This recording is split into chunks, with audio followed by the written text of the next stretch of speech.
పెద్దలు భారతీయ జనతా పార్టీ రాష్ట్ర అధ్యక్షులు కిషన్ రెడ్డి గారు, పెద్దలు కర్ణాటక తమిళనాడు సంబంధించిన సుధాకర్ రెడ్డి గారు, ఎమ్మెల్సీ ఏపీ రెడ్డి గారు, లారీ శశిధర్ రెడ్డి గారు, అభయ్ పటేల్ గారు, చంద్రశేఖర్ రెడ్డి గారు, మాజీ శాసనసభ్యులు, శాసన మండలి సభ్యులు, పార్టీ నాయకులు అందరికీ పేరున నమస్కారం, శుభాకాంక్షలు. ఈరోజు ఈ జరుపుకునే సంబరాలు 3 తరాల ఉద్యమం. కొన్ని వేల మంది బలిదానం తర్వాత త్యాగం తెచ్చింది. ఇవాళ 2 రాష్ట్రాల్లో ఉన్నటువంటి సిద్ధాంతాన్ని ప్రవేశపెట్టి మళ్ళీ ఒకసారి జీవం పోతుంది భారతీయ జనతా పార్టీ.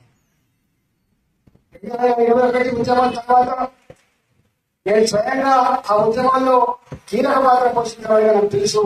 రాజ్నాథ్ సింగ్ గారు హైదరాబాద్ వచ్చి ఒక జాతీయ పార్టీగా మేము కాకినాడ తీర్మానాన్ని కట్టుబడి ఉన్నాం, 2 రాష్ట్రాలు కావాల్సిందని చెప్పి ఆనాడు మళ్ళా మొట్టమొదటిగా సపోర్ట్ చేసిన పార్టీ, సపోర్ట్ చేసిన నాయకుడు రాజ్నాథ్ సింగ్ గారి గురించి నాకు మర్చిపోతుంది. నాకు ఇప్పటికి గుర్తు, నేను తెలంగాణ చిన్నమ్మ నిలబడినటువంటి మన అమ్మ సుష్మా స్వరాజ్ గారు, నేను స్వయంగా వారితో తెలంగాణలో అనేక సందర్భాల్లో మీటింగ్లను ఇద్దరు కలిసి అర్థం చేస్తున్నాడు.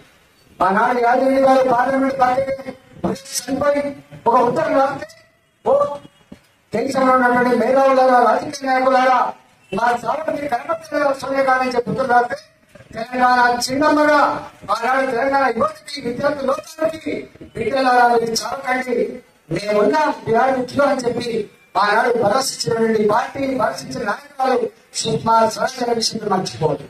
ఇంతమంది కుమార్ గారు చెప్పినట్టుగా తెలంగాణ ఉద్యమంలో భారతీయ జనతా పార్టీ ఆనాడు టీఆర్ఎస్ పార్టీ ఉంది కాబట్టి ఇద్దరు మాత్రం పార్లమెంట్ సభ్యులే.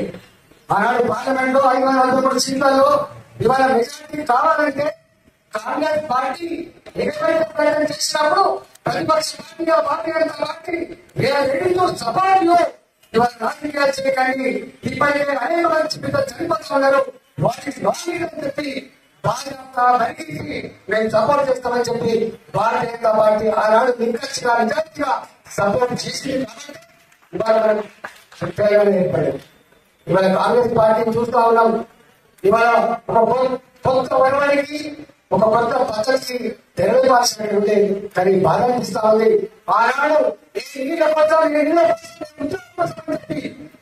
మంది పిల్లలు తమ అమూల్యమైన కాలం నిలబెట్టిన ఇవాళ ఆ చరిత్రకి, అమరత్వానికి, ఇవాళ ఆ త్యాగాలకు సంబంధం కూడా ఎట్లా కూర్చొని మనం చూసాం. మేము అసెంబ్లీలో కిషన్ గారు పార్టీ చూడలేగా, నేను ఆ పార్టీలో చూడలేగా అనేక అవమానాలు ఎదుర్కొంటూ వచ్చినది.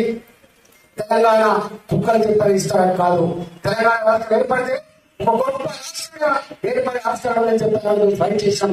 కానీ కాంగ్రెస్ పార్టీ రేవంత్ రెడ్డి నాయకత్వంలో చెప్పి కాంగ్రెస్ పార్టీ ఇవాళ 5 సంవత్సరాలు నేను రాష్ట్రపతి చూసిన ఇవాళ ఆంధ్రప్రదేశ్ రాష్ట్రానికి కూడా జనాభా తక్కువ ఉన్నప్పటికీ కూడా ఇవాళ తెలంగాణ ఇవాళ ఉప్పు పుట్ట కూడా చేసి మోడల్ ఖరీదు దెబ్బతీసి అలా తెలంగాణలో చిరోపంలో ప్రయాణం చేయడానికి కాంగ్రెస్ పార్టీ కానీ తప్ప నిజంగా తెలంగాణ ప్రజలు కాదు. ఇక్కడ అన్ని వర్ణాలున్నాయి చేసే శక్తులని ఇవాళ మనం చూస్తా ఉన్నాం. రాబోయే కాలంలో ఇంతమంది సుధాకర్ గారు చెప్పినట్టుగా రేపు ప్రజలు ఆలోచిస్తా ఉన్నారు. భారతీయ జనతా పార్టీ కేంద్ర ప్రభుత్వం మోడీ గారి అండతో ఇవాళ పక్కగా ఉన్నటువంటి ఆంధ్రప్రదేశ్ చూసుకోబోతున్నారు. అంతకంటే ఎక్కువ చూసుకోవడానికి రాష్ట్రం తెలంగాణ భావిస్తా ఉన్నారు. తప్పకుండా ఇవాళ సమాజం కూడా వాళ్ళని చూసాం, కానీ వీళ్ళని చూస్తా ఉన్నాం. ఇక్కడ లాభం ఇస్తూ మళ్ళీ తెలంగాణ పాత చరిత్రని, తన గొప్పతనాన్ని, తన అభివృద్ధిని చాటుకోవాలంటే ఏకైక మార్గం భారతీయ జనతా పార్టీ తప్ప మరో మార్గం లేదని చెప్పి ప్రజలు భావిస్తున్నారు. ఆ చారిత్రక సన్నివేశంలో ఇవాళ మన నాయకులు, మన పార్టీ అంతా కూడా నాయకత్వం వహించాల్సి ఉంది. ఆ దిశగా మన అడుగులు వేయాల్సిన దగ్గర ఉంది. ఆ దిశగా పార్టీ పోరాటం తప్పకుండా చేస్తారని చెప్పి ప్రజానికి ఆశ్రయిస్తూ రేపటి రాష్ట్రం మళ్ళీ ధర్మాన్ని, న్యాయాన్ని, ప్రజాస్వామ్యాన్ని చెప్పి ప్రజలు గుర్తు చేస్తూ తెలంగాణ ప్రజానికానికి శుభాకాంక్షలు తెలియజేస్తూ అమరవీరులందరికీ కూడా జవాబు అర్పిస్తూ సెలవుతున్న తెలంగాణ.